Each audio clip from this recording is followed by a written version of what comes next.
اسلامی افغانستان بله بفرمایید. مناسب، ما از امریکا زنگ زدیم. اما اعلانتان دیدم که گفتین کسایی که از خارج میخواین با وطن پس بیان برشان زمینه تجارت مساعد میکنین. بالکل صحیح شنیدی برادر. امی چیز میست که در خارج داری کلش بفروش او در لراج در هزاربند شخ بسته کو بیار کابل. خب مناسب، ما در رشته کامپیوتر ساینس ماستری گرفتیم. چی رقم تجارت ما میتونم که اونجا برم؟ خب برادر تو کتیت یک دو سه لک دلار بیار او اینجا فابریکه تولید کتی نسوار بسیار کش داره.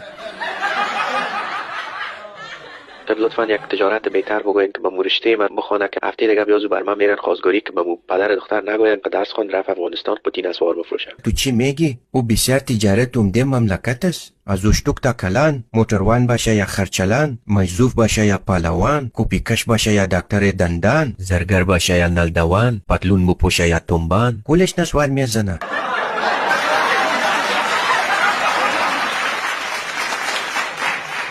غیر مناسب، یک تجارت دیگه بگوین اگر این رقمی خوب لگه کس به من دختر بده. خب برادر از گپ زدنت آدم خوب معلوم میشه. چو گفتی که می فابریکه تولید قرارداد کلوخ برید بتیم.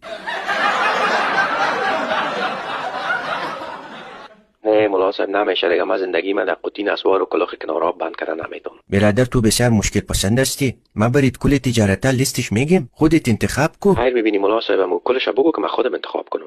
فابریکه تولید سنگ پای زنانه، فابریکه چاپ لیبل کتی واسیلین، فابریکه تولید دسته مگزکش، فابریکه تولید چوبک چرک گوش.